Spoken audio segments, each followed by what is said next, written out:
Do you think that $300 would take care of everything that your child needs from top to bottom? If I they don't had think a sport, if a sporting event, if they're sick with a medical bill, a field trip is coming up, they may need their hair done, they may need a pair of shoes. $300 not gonna cover it, right? Okay, so as my mom, I see her doing everything that she can. Every time I go over to see him, I'm seeing a mansion, Range Rovers, luxury cars, trips, flights. I'm seeing things that I've never seen before in my personal life. I'm kind of wondering why he wasn't coming to see me. He saw me that next time and then asked me, he was like, "Why don't you look like your sister?" I'm confused. And I said, "What do you mean?" He was like, "You're getting big." And my daughter literally just turned 7, and my son is 5.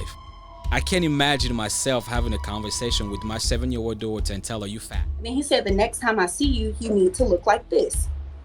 And he holds his hands up like to my stomach, and it's like smaller than what my stomach is. Oh, I felt like nothing. And that's not even the worst. That's just what I can get out right now.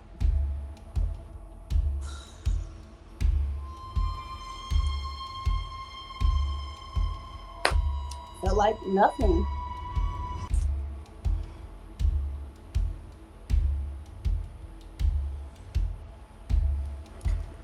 All rise. I just want to be able to see my daughter. Like a real man to be. So you're just living off of his child support? Yeah. We've gone over so many of these cases. Order in the court. Thank you so much for being here and welcome to the Family Court Podcast. So this has been a conversation between you and I to do this podcast for a minute now. You know what I mean? So I'm really glad that you're finally here. And like I tell all my guests, when it comes to family issues or family conversations, it gets very touchy. Like I was telling you earlier, I try not to ask personal questions, although I want to have a good conversation with you, and get anything that you are comfortable sharing that can help somebody that's watching. That's really my hope. You know what I mean? Somebody's watching you and say, you know what? I'm going through this with my parents, and what she did to fix that relationship or that situation, I can also do it to fix my relationship, my situation with my parents. That's really the hope of this conversation. You know what I mean? So if I ask anything that is too personal, you don't feel like answering, please tell me you're not comfortable and we just move on to the next question, okay? Because I can get nosy sometimes, so don't mind me. All right. So, but yeah. So let's start with a brief introduction of who you are, your age, what you do, before I get to the questions. But again, the questions it's really just to, I guess, help somebody. You get what I mean? And again, my hope is not to be too personal, even if it does sound a little personal. So please just correct me, okay? All right, so let's start with a smaller introduction, and then we can get to the questions. All right. Well, my name is Jayda. I'm 29, and I live in Greensboro, North Carolina, and I'm a licensed manicurist or entrepreneur. I've been a licensed manicurist for the last 8 years now, and I've had my own nail business for the last 5. Oh, wow. Yeah, so things are going pretty good, and I'm into herbalism. I'm an artist, so That's what's up. Okay. Yeah, that's what's up. I'm gonna make sure that we include the links to your business, pictures, videos, anything that you sent me, that we're gonna make sure that we include and help promote the business as well. And I know a lot of people travel in your area, so hopefully when they see this, they know where they can get their nails done and all this other stuff. All right. So this conversation, and again, it's very touching. And I want to be very clear with that. Whoever's watching, this is not to bash anybody. This is not to talk about anybody. This is Jayda sharing her truth and me providing her the platform to be able to, I guess, to reach the people that are struggling what she struggled with. You know what I mean? And be able to help them as well. So, like I was telling you earlier, I'm not originally from here, although I've been here my whole life. I'm not original from here. I've grown up with African parents, and I know how African parents can get when it comes to raising the children. Especially my father. He's very, I guess you can call him a dictator. He likes to impose his decision on people. He doesn't give you the option to wiggle you wiggle your way out of it. He doesn't do that. What he say is what he want done, and exactly the way that he want it done. You see what I mean? So I don't know if you grew up with somewhat of a similar father, because I know most African fathers are like that. You know what I mean? So now, before we get into the bad, right? I want to start with the good. Okay, I want to start with the good. You know what I'm saying? Because even with my father kicked me out when I was 15 years old. You know what I mean? So I've been out ever since. But now we have somewhat of a cordial relationship. It's not the best relationship, but it's good. You know what I mean? The respect is there, the love is there. But I still remember that day that he kicked me out. You see what I'm saying? So, but it wasn't all bad. Say that again? I said, we're not letting it go. We're not letting it go. We're not letting it go. But... All right. I remember that day. You know what I mean? Yeah. So let's start with the good. You know what I mean? Can you share one good memory that you have with you and your father? I would say a good memory of my father and I. I remember when we first, because I was born in Lynchburg, Virginia. I remember when I first moved to Greensboro, and one of the first times that we spent a lot of time together. Now mind you, it was a poor neighborhood.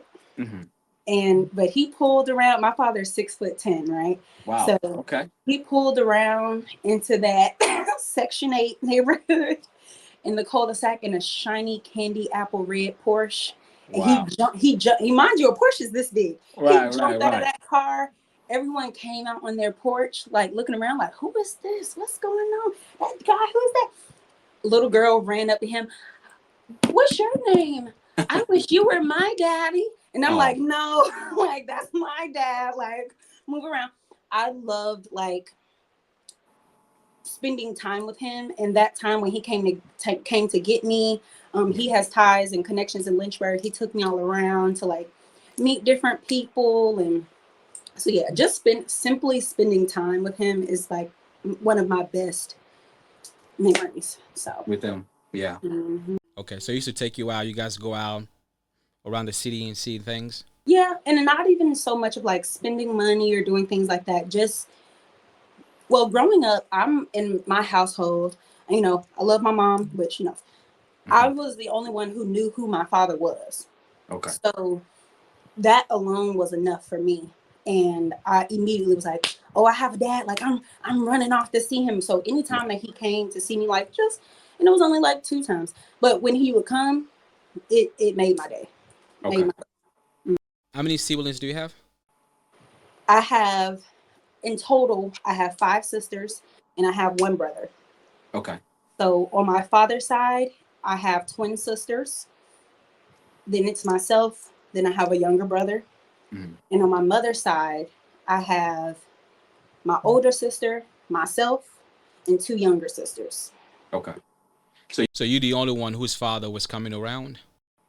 Yes. And when coming around is like a blanket term. Right. Yeah, I flew to see him mostly. Okay. But there was, I would say, maybe 2 or 3 times out of my life where he came to see me. Okay, but he was paying for you to come see him, basically. Correct. Got it. Okay. So how did it got from you spending a lot of time with your father, having beautiful memories with him? How did it went from that to, I don't want to call it bad, because I want you to be able to tell the story, and then we can just, I guess, move forward from there. So how did it get from you having a good time with your father to where everything started to change between you two? So I was being raised by my mother, whether she was single mother or whether she was a married single mother at the time. When she got us up in the morning, we knew how to pick out our clothes, get ready, take baths, blah, blah, blah. She raised us to know how to do those things. Right. Pick out clothes. It got to a point where when I would go visit my father, if I had an opinion about anything, a thought about anything that was different, slightly different from his, I wouldn't say attacked, but reprimanded. Okay. And it kind of took me by surprise because I just wasn't used to that, right? So there aren't any African people around me. I'm not used to his tone. He's the tallest person I've ever seen in my life. His voice is really deep. I'm not around a lot of men. Yeah. So as a little girl who only sees you once every couple of years, for a few days at a time or a week at a time during the summer. It turned more into do what I say and be grateful that you're here rather than this is my daughter. I want to get to know her, see what she likes, see what she's into, and then tap into that. Okay. Yeah. I think for the record, we have to. So your father's Nigerian, right? So when you say you don't have a lot of African people around you, I just want to make sure that people understand that you're referring to your father being from Nigeria. So there's a cultural difference between Nigerian fathers, I would just say African fathers in general, and American fathers. Big difference. All right, so go ahead. And he came here for college. That's the only reason why he came to America. So He came for college in the hometown I was born in. So by that, I grew up with my mom's side. We're all Aboriginal Americans, Black Americans. Like, that's just what we are. That side is completely Nigerian, fresh off the plane. So I never grew up around African people. Everybody was just, Black or white or, Hispanic or whatever. So it's a huge cultural difference. So as I got older, I didn't understand a lot of our communication styles now that I look back, because if I'm like, oh, he wants to, okay, I get sent out, we go to the mall. When I get sent out, my mom's like, okay, if he buys you clothes, if he's buying you shoes, make sure you're getting school shirts. Like, I would get given a list. Right. Yeah. Don't come back home with a bunch of nonsense. Come back with the stuff that you need. So we go out to the stores and I'm like, oh, well, my mom said get this. All hell would break loose because he's upset. He'd be upset that I'm not getting what he wants me to get, but I'm not understanding how it's disrespectful to, it's like it was always a clash of some sort. Yeah. And it just, I can understand, but to be honest with you, I'm not defending him, but I do understand why he will be upset, because you asking or telling him what your mother wants you to buy, it makes it seem like he don't know as a father what he needs to get for his daughter. You know what I'm saying? You say he didn't? Okay. So explain that. At least that's my understanding of why I think he may get upset with you. You know what I'm saying? Like, I'm taking you out. You're my daughter. I don't see you that much. I'm taking you out trying to do something nice for you. The next thing you're telling me, well, mom want me to, you know what I'm saying? Like, it don't sound good. Am I wrong? You get what I'm saying? Say that again? 100% understand. But when you think about on the opposite side, you don't see this child often. And we're already, I guess you can say, not on the poverty line, but we don't have a lot. We're food stamps, we're Section 8 government assistance living at the time. Right. So you're coming around in your flashy red car wanting to buy me stuff. My mom is saying, buy her things that she needs. Don't buy her nonsense. So at the time, I had a great aunt who would custom hand make my sister and I Sunday dresses for church. We had the frilly socks, the little shiny shoes. We had all of that, custom dresses. So if we go, was he on child support then? Let me ask you this: how old were you back then? I first met him when I was 3 or 4, but this particular time I had to be about 5 years old. Okay. So at 5, you remember all of this. That's amazing. Absolutely. But I've only seen him less than 15 times in my life. So really, it's not a lifetime of it. I've never lived with him. Only time I've ever seen him was a week at a time, random summers in between school, school break. Okay. I've always lived in North Carolina. He's always lived in Texas. Okay. So do you know now that you are of age, do you know if he was paying child support back then? He was. He was paying child support. Okay. Yes, it was not ordered. Okay. So now you see why he will get upset though. He's paying child support and your mom's still asking you to tell him to get the stuff that child support was supposed to be, be able to get for you. Yeah. But when you think about it, with the amount that it was, because you have to remember, he does have 3 other children. Okay. He did end up getting married at the time and having my little brother. Okay. So and I've gone back just as an adult and asked my mom what that situation was like. She Right. said there were many times that he called and asked to stop child support because he needed to get something together, or, you know, he's buying a house, or he's getting married, or, you know, he's focusing on different things. Right. My mom never gave him any issues. You could ask him to this day.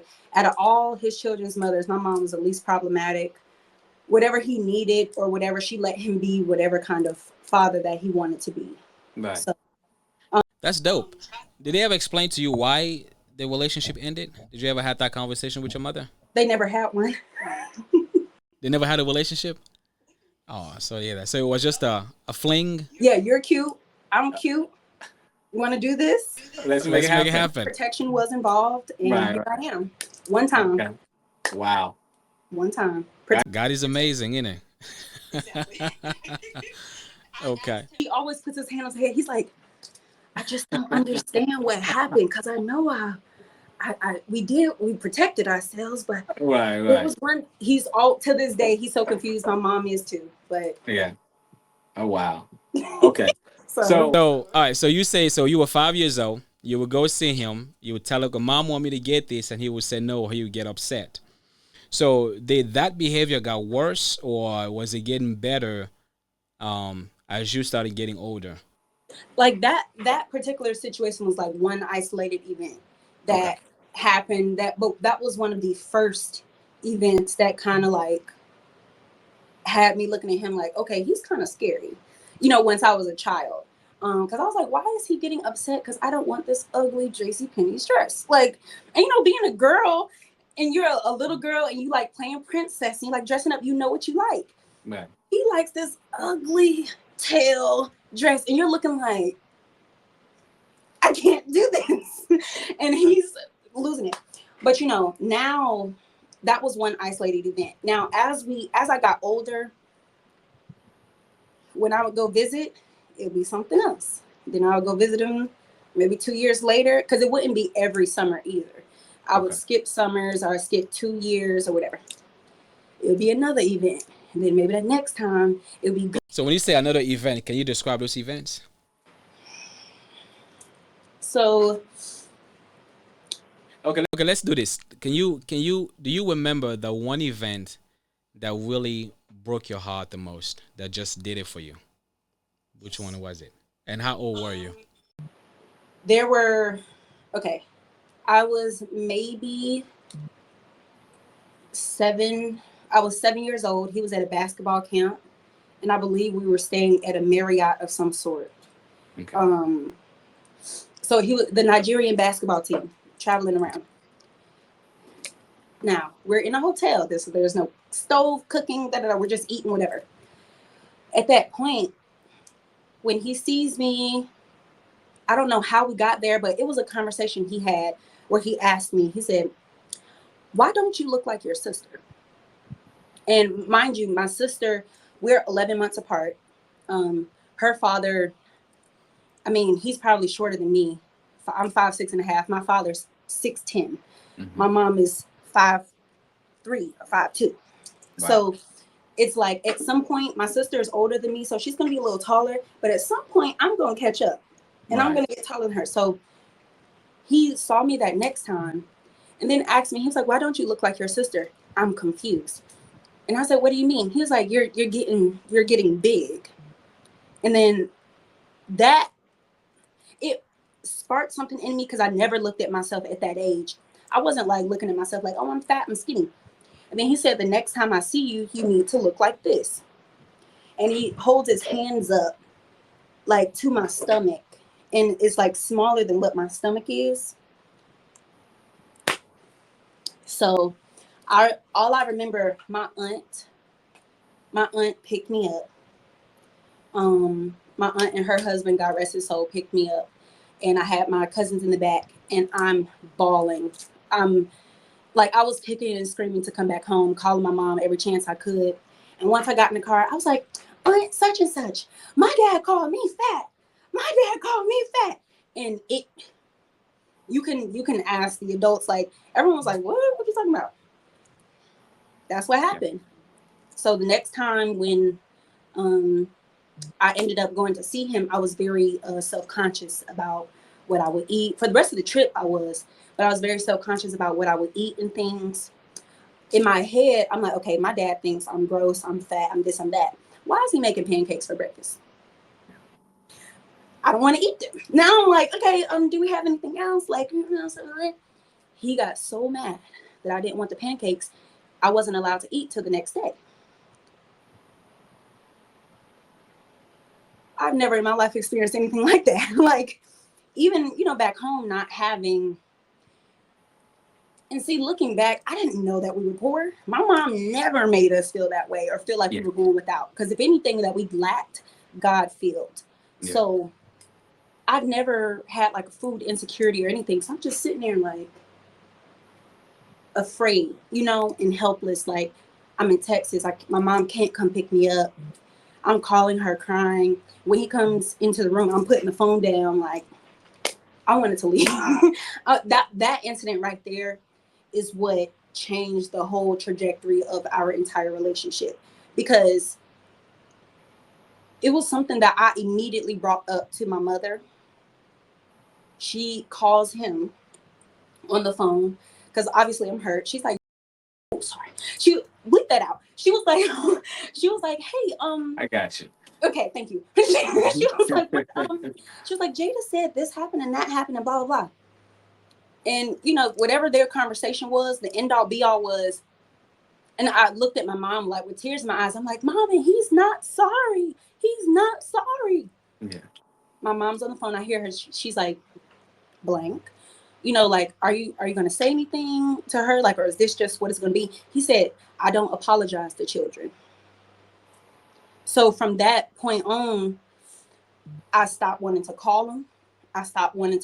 My mom made me call him. Like, you know what I mean? Like, pick up the phone and call your dad. You haven't called your dad in 2 weeks. Pick up the phone and call. I'm like, and then I'm getting a, hello. I'm like, yeah, I'm fine. How's school? Good. I'm like, okay, bye. Right. Yeah. Wow. How old were you then? That was like 7, 8, 9. Like, it was. So the fat comment happened at 7. And I have a picture from that trip, from that day on Facebook. Like, I remember that time vividly. Please send me that picture. Yeah, so I can include it with this. If you don't mind. I got you. Yeah. I'm eating if you don't mind, please send it to me so I can include it with this part here so people can actually see a visual of what you're talking about. Right. Yeah. What I don't understand is at age 7. See, I got 2 kids, and my daughter literally just turned 7, and my son is 5. I can't imagine myself having a conversation with my 7-year-old daughter and tell her, you fat, you need to lose weight. I don't, you know what I'm saying? Like that. And again, I'm not trying to make that look bad. I just don't see myself having that conversation with my daughter. I can't do that. You get what I'm saying? So when you say he was cooking pancake and then you didn't want to eat, or he just didn't want to feed you? Okay, so I'm not gonna lie. Okay, being African, you don't make breakfast the same way of what I'm used to. I'm a kid. I'm used to eating a certain kind of way. Right. I get there, I'm like, okay, pancake, little burnt, little nasty looking. But then I'm also replaying in my head, like, my mom had, like, she taught us what sweets were, what healthy was, with this and that. We knew pancakes with the syrup and stuff was sugary, was unhealthy, something like that. And you only have on occasion. This is my next time seeing you. The last time I saw you, you called me fat. I'm not eating these pancakes. Like, and it's funny because with my attitude and stuff, we are very much alike. For him to not have raised me or had a hand in raising me at all, we are very much alike. Yeah, they usually say that your first child, you are his first child, right? With your mother. Second. You are a second child with your mother? Well, he only has one child with my mom. Okay. I am technically the middle child on both sides of the family. Like, he has the twins, then me, then my brother, then my sister, me, and my other sisters on my mom's side. So, okay. I mean, it's yeah, okay. Because I was gonna say they usually say that your first child is usually, picks out either the father. It usually picks out the father's attitude, especially if it's a girl. So yeah. Yeah, and I see it with my daughter too. And what's really shocking to me is that you were 7 and you remember these things like it happened yesterday. You know what I mean? That's very scary, and I think it's a lesson. It goes as a lesson for parents to really be mindful of how you treat your children. You know what I'm saying? No matter how young you think they are, they remember these things. You know. And another thing I wanted to mention also, applaud your mom for still trying to, I guess, maintain the relationship between you and your father. You know, in spite of what was happening between you two, she still tried to do her best to have you communicate with your father. I think that's dope. Every time. And Yeah, I think that's dope. I hated it at the time, but as a woman, I respect it because I would be doing the same thing. If you're not beating my child or harming my child, call me. You know what I'm saying? Like if we don't have the privilege of having them in the home, the least you can do is communicate. So they had I was never involved in the child support conversations. My mom, and I have an amazing mother. Okay. When it came to stuff like that, I was always in a child's place. So I didn't even know anything about the child support until high school. When at that point you didn't really need anything. I was just using the child support for my phone bill and to get my hair done. Yeah. Everything else my mom was taking care of. Yeah. No, that's dope. I would love to talk to your mom too one of these days if she want to come on to the podcast. I think that's yeah. I think I'm serious though. I really think what she did, a lot of mother can learn from that, because nowadays you see a lot of mothers, just because they're mad at the father, they won't let the kid have any type of relationship with the father. You know, and I see that all the time. You know, so to hear your mom, in spite of what was happening, she's still trying to maintain that relationship. I think that's really amazing. That's really amazing. Yeah, she grew up in a 2-parent household. I'm blessed to still have my grandparents to this day. They've been married for over 60 years. So she grew up in a certain kind of way. Now she made her own decisions, but she grew up with a certain type of foundation and Structure. Right. structure. So unfortunately, she wasn't able to create that for us, but whatever she could do, she did. Yeah. That's what's up.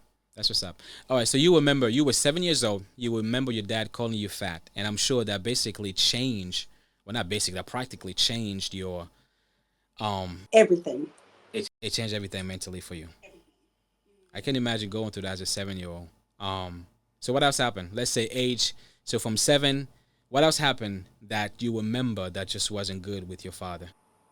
From that point, once I kind of got into the double digits of my age, I remember, I don't know how long, but I remember there being a big break of time of when I saw him, because I didn't want to.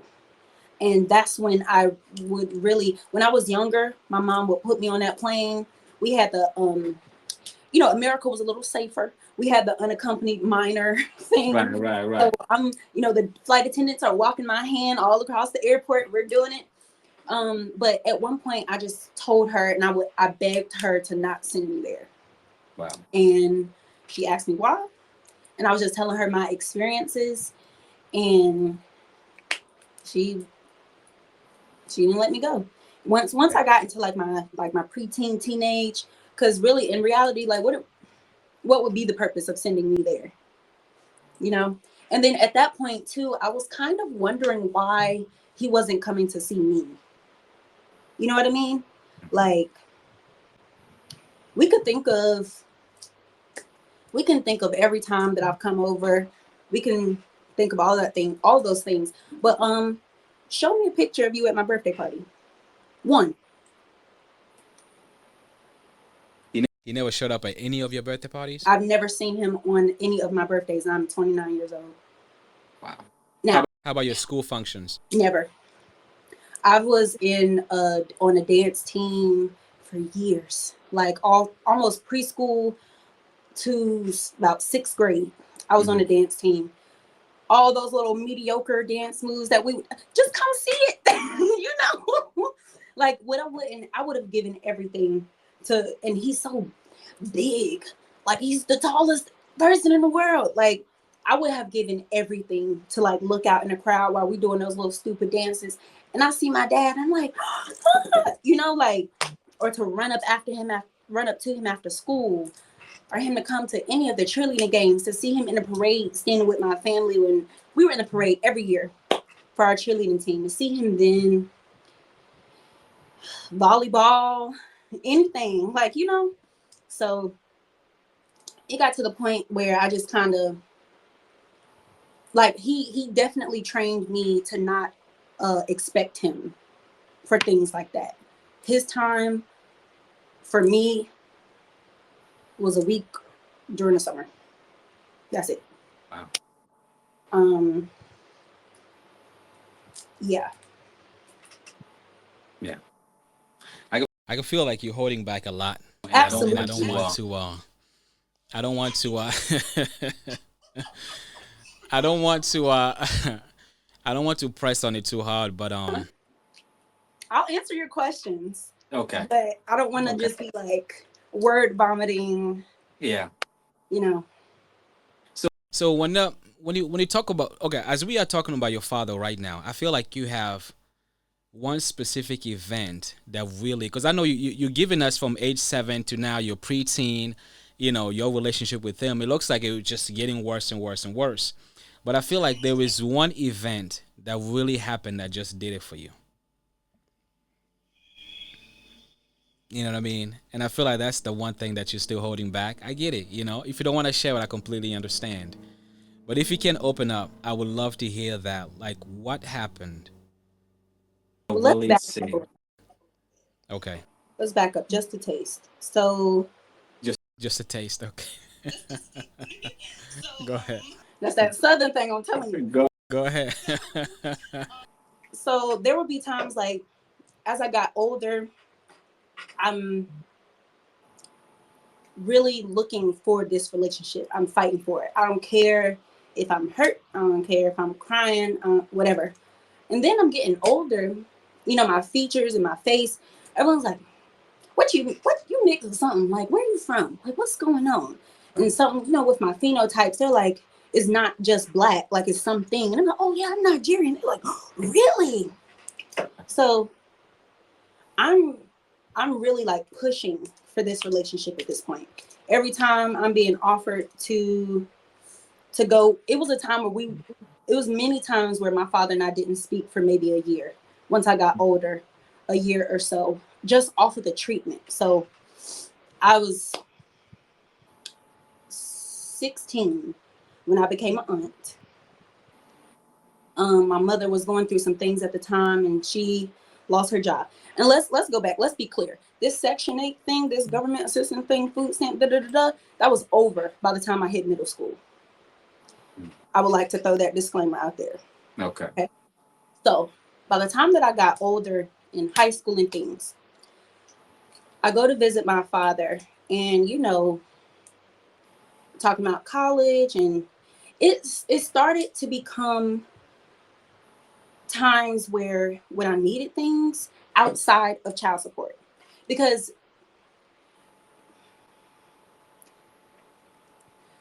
do you think that $300 would take care of everything that your child needs from top to bottom? If they had a sporting event, if they're sick with a medical bill, a field trip is coming up, they may need their hair done, they may need a pair of shoes. $300 not gonna cover it, right? Okay, so as my mom, I see her doing everything that she can. I see she doesn't have much. Every time I go over to see him, I'm seeing a mansion, Range Rovers, luxury cars, trips, flights. I'm seeing things that I've never seen before in my personal life. So I feel like if I ask my mom for something and she says no, or she says she can't, whether you're giving child support or not, so just because you're giving child support as your child, I can't come to you and ask you for anything. So, and then when I do ask you for something, he's always wanted me to live with him. So when I do ask him for something, like I was behind on my phone bill, I would say, you know, Dad, like I need a little help, my phone bill. Well, you know, if you lived here, you wouldn't need help on your phone bill. So is that a no? I'm like, so is that a no? Like, you know, blah, blah. Okay, cool, fine. When I became an aunt at 16, my mom was going through things. My sister, dealing with her baby. The baby's in the house. All of us together. Stuff is getting rough. Mm-hmm. I withdrew from school at 17, the Monday or that Friday before school was supposed to start. And I put myself through online school and got a full-time job to help out around the house. Right. During that time, I'm in communication with him, just asking him like, hey, blah, blah, blah. Anything I ever needed, he said, well, I would, but you won't take my advice. Ask him what the advice is. Because you won't live here. Listen, living with you is not going to solve all the problems. And you have to think, with my history from you, I've only seen you for a week at a time. Every time I see you, I go home crying. I don't want to live with you. Right. But let me add this. Because I think because I don't want to jump or skip steps, right? Most men, when they are placed on child support, they hate it so much that they feel that they don't have to give anymore because child support should be able to cover everything. You get what I'm saying? This I usually tell mothers, like, if you have a good relationship with your kid's father, work it out with them. Don't put them on the child support. Child support is for dads that don't give a crap about their children. You know what I'm saying? You know what I'm saying? Fathers. Oh, absentee fathers, absolutely. Absent. Okay. He lived in a completely different time zone. Never lived in the same house with me. Okay, now again, I'm not defending him. I'm just just giving out. I guess just trying to clarify that. And another thing is, from him wanting to have you come and live with them, to me it seems like he was trying to get out of child support. So having you with them, you don't have to pay child support. You get what I'm saying? But even with that though, if you were living with him, everything that you basically need would have been covered according to him, right? According to him. Okay. So why wouldn't you want to live with them if everything were rough with your mother? But that's the thing. Things weren't rough with my mom. Like, at my mom's house, I have family.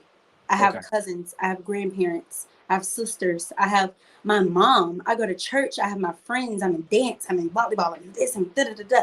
Whatever program I was interested in, whatever interest I had, plants, art, animal, cooking, my mom found something and invested into my likes and my things that I'm interested in.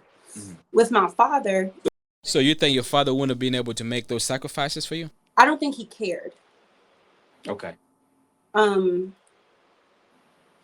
don't think he cared. And everything that I'm saying right now, that one thing that I'm avoiding talking about makes sense with what I'm saying. Okay. Because when I would visit him, I understand everything's not gonna be fun and Disneyland, but he would just take me around. When I would visit him, he would just take me around to his friend's house, kind of like show me off to his friends. Sometimes I would see like how the women would look at me and like touching my arms. Mm-hmm. Like, like, oh, okay, like looking at my hands and stuff, wondering if I'm bleaching. Nope, just yellow. Wow. Okay. It was uncomfortable. Being around him. Yes, very much comfortable. I always felt like I was walking on eggshells. I never felt like I could be myself. But I guess you could call it tomboy phase. I was very athletic and running around as a child. I like Nike shoes and Allen Iversons and things. And so, of course, if my dad has a bunch of money and he wants to get me shoes, I want to pick out some shoes that I'll never be able to get. Right. He want to pick out the ugly ones. And I'm like, ew, these are ugly. I love you, but I'm never going to wear these. How dare you? Blah, blah, blah, blah, blah. And I'm like, so every time he speaks to you that he yells? Often. Not all the time, but often. And it was just uncomfortable. Like I didn't grow up around that. The men that were in my life did not treat me the way he did. And for me to not know who he is really, like, yeah, I know you're my dad, but I don't know you. Yeah. I see you once every couple of years. I don't know you. So to be around you and I don't feel love, I don't feel those things. I'm not jumping to leave my loving family and 30 cousins and friends. I'm not leaving that to come here with you. I don't have any kids to play with. You literally just take me around to your friends' mansions.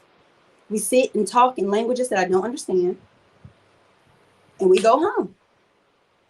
So do you think it's because of the fact that he's Nigerian that this behavior was so common around him? Oh, I don't have answers. I'm not sure. But right now that's the only thing I can chalk it up to is just cultural differences. Okay. But as there was a conversation that we had maybe like last year, one of the last conversations that we had, where I was at my end. The last conversation we had, my tone was absolutely disrespectful because I was angry, still angry, but I was angry. And I asked him, I was like, why? You know, he's like, hey, you never want to move. I said, well, why were you always taking me around? Da, da, da, da. And he told me the only reason why he wanted me to live with him so bad and that he did these nice things for me is because I was the least fortunate out of all his children. Not because he loved me, not because he wanted the best for me. He when he came over here and he brought his siblings over here and he's helping everybody out, that feeling like you're a superhero, a savior, I think that's what gets him off. But for me, I just wanted a dad. Like, I didn't care about all of that. Like, I don't even know you like that. Like, those stories, but I just wanted a father. And you tell me that I was the least fortunate out of all your children, and that's the reason why. But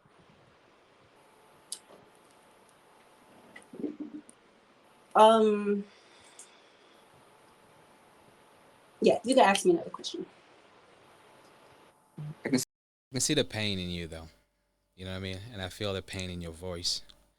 And I see you trying to hold back. I am sorry that you have to go through that, though. You know what I mean? And I try to encourage fathers to really, I don't know, sometimes we forget that our children are also people.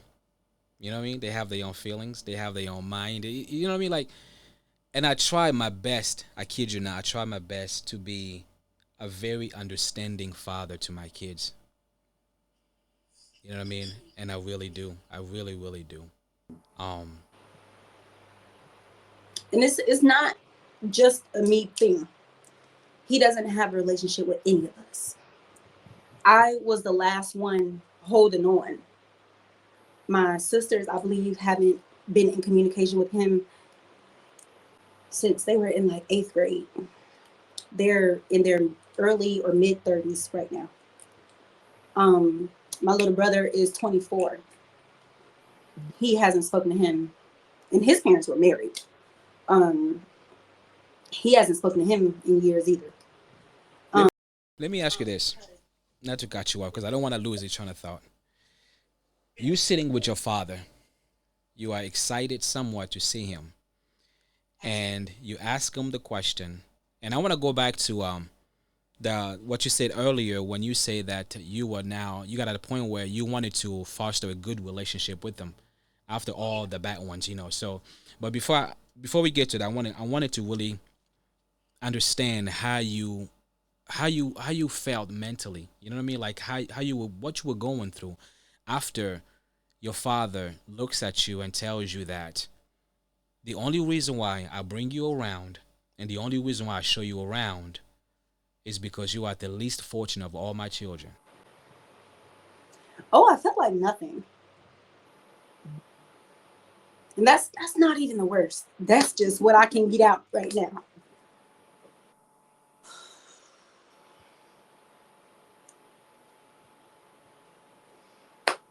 Felt like nothing.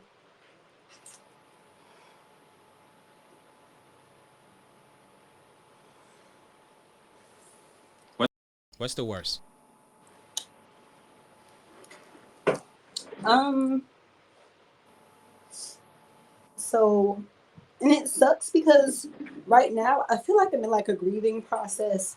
It honestly, because I was disowned. I was officially disowned from him, I would say about 3 years ago. Um, I I was things were taken off for me here. Um, the nail business, I mean, it was crazy. And even still, I work like 15 hours a day. But back then, oh my gosh, like it was insane. Things were going so good. Like, and I always had a liking for herbalism. And I went to school and got my certifications, put myself through that. I would go visit him and I have my books talking about what I learned.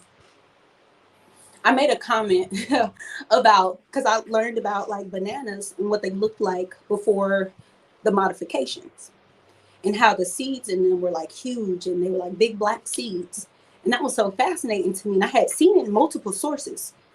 That, I'm talking, I'm like, Dad, did you know that such and such and such and such? And did you? And he said, what are you talking about? I go banana with my father every time. And I know it don't have seed. It don't have big seed like that. That's stupid. You don't know what you're talking about. And I'm like,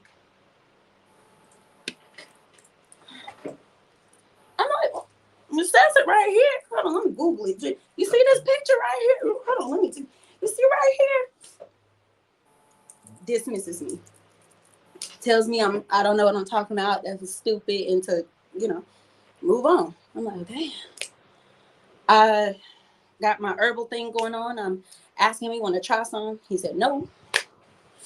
Anyway, let's move forward. There was that time the disowning thing happened because he told me. I asked him. I said, Dad, I'm at a point where I just want to be closer to you guys. I want to learn more about who I am. People ask me like, yeah, I'm Nigerian, but I don't know what that means. I would love to like sit at the feet of my elders and learn something.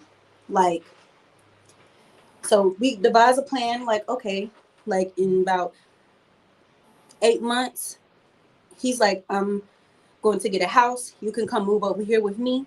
You could bring your businesses and transfer your businesses and da-da-da. I was overjoyed because I was like, oh my gosh, like he gets it. Like he's getting it. He wants me to. So I'm in preparation. Now, mind you, business, there are deadlines, there are things we have. It's booth rent. I have contracts. I have things and paperwork that I have to close off and put it into and have it aligned with the moving dates of coming there. I have my own place. I needed a car at the time. I mean, that was like the 5th year of him being like, don't buy a car, I'll get you one. Don't get one, I'll get one. And I'm like, Dad, I'm becoming an adult. He said he had one there. He'll only let me have it if I move there. I said, okay, it'll be there when I move. Ended up buying one. We're getting down to like those last 4 months of the transition. He's asking me questions like, like what are you doing? What would you need? And I'm like, look, I would just need like a little workspace so I can make all my little juices and sea mosses and blends and herbal blends and oils. A little workspace for that. That's like, closed off that if anyone visited, they wouldn't have access to. So behind the closed door, preferably. And then he was saying how he knows someone and he's going to get me a shop to work in. Now, at that time, I think I've been doing it for like 5 years. So I know this is not a McDonald's. You can't just open up a nail salon and people going to come. They don't know me. My clientele is here, right? So I had got in contact with some good stylists in Houston and like celebrity stylists, people I look up to. I'm communicating with them. Like, okay, like, oh, you're on this side of Houston? Okay, this part of Houston is an hour away from this part of Houston. So let me call my dad and see what side of town this house is going to be on. I'm like, hey, Dad, do you know what side of town this house is going to be on? He says, why? Why do you need to know? And I'm like, well, commute wise and blah, blah, blah. And he told me That's disrespectful for me to ask a question like that, because he said, you think you're going to come here and you're going to be going shopping and living near shopping mall and this, that, and the third. And I was like, well, no, I just want to know how long it's going to take for me to get to work. Okay. He said, well, yeah, we're going to pick this house out together. But I asked questions about the house and what pictures are he looking at. He's telling me pretty much to mind my business. Okay. So why wouldn't you want to share the location with you? Especially you're telling me that I can transfer my businesses here, not just me moving with you and I'm just living with you and you taking care of me. I'm an adult with the little career entrepreneurship thing that I'm starting. You're saying you support that, which why don't you want to know about it so you can know how to support that dream of mine? Yeah. Instead, he's just telling me what he knows about it. I have a friend that does this and she don't need such and such and such. I'm like, well, she's never going to need that because she's not me. She's not. She does her thing. I do mine. Like, your daughter is something special. Like, you have me. Like, you don't look in the mirror and see me and see that I'm great too. Yeah. So of course I'm not going to need what she needs. I'm going to need something different. Whatever. So I told him I have somewhere to work. I have a couple places that I could work. I just need to know what side of town we live on. He told me it's disrespectful. I said, for the herbal things, it would be nice if I could have my stuff behind a closed door, not just like in a den that people could walk by. Like, it'd be a workroom. He said, why do you need that? He said, I know you're used to living in the hood, but we don't steal over here. I'm like, hold on. He said, golly. Hold on. That's what he said, or you paraphrasing? Yes. Like, this is what our conversation is like. I know you're used to living in the hood, but we don't steal over here. And I'm like, okay, I don't live in the hood either. Like, I haven't lived in the hood in years. Because it sounds like your communication with him is basically non. Yes. So he's never taken time to get to know who I am. He has assumptions of who I am. And when I tell him that's not who I am, that's when we bump heads. So when I don't live up to this expectation of me that he has, whether it's down, whether the bar is on the floor or whether it's high on the sky, if I'm not within his thinking, disrespectful. So what do you think? Do you think it's because of where you live that have him think or act the way that he does, or just something that happened, I guess, with your mother, that he is somewhat putting that anger and that frustration on you? There was nothing that happened for him to put anger on, right? So if you have, relations with a woman and then, just, it's a consensual relations, it's a one-time thing, y'all both go y'all separate ways, no hard feelings. You go out of the country and come back and find out that you have a child. There's no relationship between the mother. The mother is doing everything she can to allow you to be a father, and you're doing what you want to do to be a father. And I'm the child in the situation, just kind of like, okay, going around there. Now he's done that to my siblings, my other siblings that he has. So whatever relationship he had with their mothers that didn't go well, he took that out on them. He didn't have anything to take out on me, outside of the fact that he can't control me because he doesn't know me. So when you say control you, what do you mean? So going to college, right? Mm-hmm. Obviously, I'm not in the medical field, whatever. He wanted me to go into the medical field of some sort, to be a nurse. I told him about the situation of me dropping out of school, doing online school, blah, blah, blah. He said I wouldn't have had to do that if I lived there. Sure. But now that I'm saying that I want to go to college, he tells me, oh, I didn't know you wanted to go to college. If I would have known you wanted to go to college, maybe I would have made it so you could go. And mind you, at the time, I'm just trying to do what he wants me to do. I got into a nursing program. I don't want to do this, but I got approved for a nursing program. But my mom, something with the loans and the financial aid, my mom couldn't get that parent loan. So I go to My father. Right. And he says, well, if you would have told me that you wanted to go to college, maybe I would have done something. But I told you, you never take my advice. You never take my advice. And I was like, what? He said, I told you if you came here, your college would be taken care of. Every moment of progression. And I feel like we can call it manipulation, but I don't want to acquire anything that way. Yeah. To where you have to manipulate me or threaten my livelihood or having something or not having something. That I don't want that type of dynamic, but that's our dynamic. Yeah. If I needed something, the opportunity or that thing would be dangled in my face, and he would tell me I wouldn't need it if I stayed with him. But since I'm not, go with that. Whatever. So what do you think he was so adamant about you leaving with him? If you were to guess, what do you think the reason is? He told me I was his favorite. Okay. Out of the kids. And apparently he told the other children that too, which I was unaware of until recently. Wow. Yeah, that's a whole nother conversation on its own. I remember when we were friends on Facebook, every time I added a picture, uploaded a picture. Hold on, so you guys are not friends?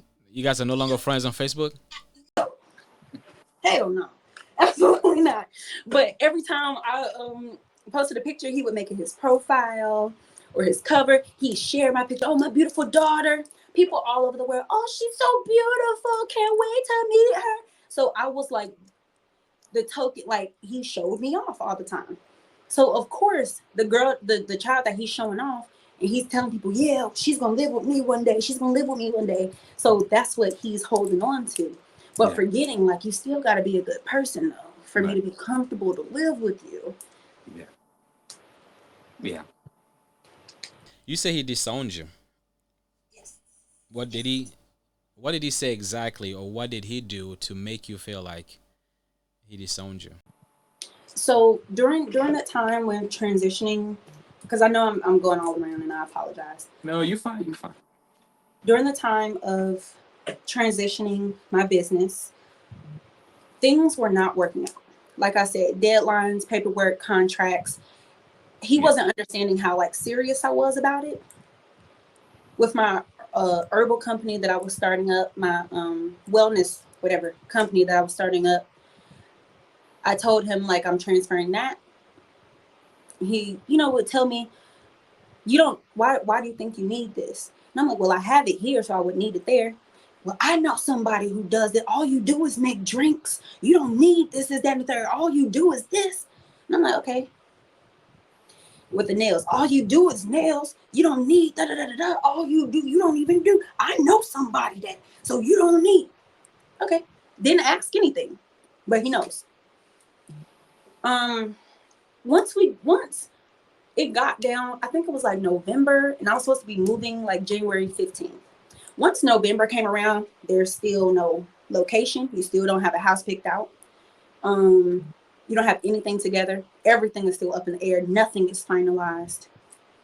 And then he says, well, why don't you just come here and you just take a little break for a couple of months, and then we'll do all of that. Mm-hmm. And I said, Dad, I love you, but that wasn't the conversation. You said I was going to come, you know what I'm saying? And then to be honest, at that time, when I'm pounding the pavement, and so backtrack, we talked about child support that stopped at 18, right? He called me on my birthday. We had a little conversation. Then he said he's glad that he doesn't have to pay child support anymore. Happy birthday. All right. So let Hold on. Wait. So that was on your birthday? When I was 18. When he turned 18, he called you and say he's happy that he doesn't have to pay child support anymore. Yes. And he gets off the phone. Yes, because if I would have went to college in North Carolina, the child support is supposed to continue, right? But he was arguing with me. No, I'm in Texas. I don't have to do this. I don't have to blah blah blah. And I was just like, okay, okay. So yeah. Now, fast forward. We're moving on. We're doing the business thing. We're doing all of this, and So obviously there's no child support. There might be times where I might call you, hey dad, can I have a little gas money? Hey dad, could I do this, that, and the third? The answer would always be no. Sometimes, sometimes he would help me here and there, but most times the answer would be no, and the conversation following would be how I wouldn't need help if I lived there. So do you think that was his way of not helping you? that was his way of trying to get me to come there, because he thought that money was important to me. Because he was looking at my situation as I was a poor little girl. So he's thinking that if I show her and give her and tell her that all of these opportunities are here, she's going to come over here. No, I just want you to be a good person. I don't care about your money. Yeah. So once I realized that nothing was happening the way it was supposed to, I remember, and I probably still have the transcripts, I sent him a message. I said, Dad, I said, thank you so much for everything that you've been doing to try to get me to come to Texas. And, all the preparations, I'm so excited. I still want to move there. I said, however, I think right now might not be the best time to come, just so we can get some more stuff together, because my clients are actively looking to find somewhere else to go. Yeah. I'm actively losing money as we speak. So it was like, something's got to, and you're not helping me financially. So it was like, something's got to give. I said, maybe if we just give it a little bit more time, maybe 6 more months, we can revisit this idea and I can come. Lord, I shouldn't have said however. That however word triggered everything. He was like, however, how ungrateful of you, this is that and the third. I said, Dad, I literally just told you I'm so grateful for everything. No, but you said however. So you said however, that takes away everything that you said before. And I was just like, so instead of hearing what I said, he's picking out words in the conversation to be upset with. So selective listening, basically. Yes. So at that point, a big argument, an argument ensued where I'm fighting for my life. At that point, trying to get him to understand that I am so grateful for everything that you've done for me in this process. And conversation took a turn, and end all be all was, he can't wait to go off and he cannot wait to go off and finally have some children with some respect. He told me, and because he felt so disrespected at all those things, he told me that I ruined his life. He hasn't been able to do the things that he wanted to do in his life because of me. Everything that he's tried to do got held up because of me, all because I didn't move with him. Okay. All of the downfalls in his life happened because of me. This is what he's telling me. He also said that he doesn't have any children. Well, he said he doesn't have any children, referring to you? And he's glad that he doesn't have any more children, because now he has the opportunity at he was 50 at that time. Now he's now I have the opportunity to finally go and have some children that have respect.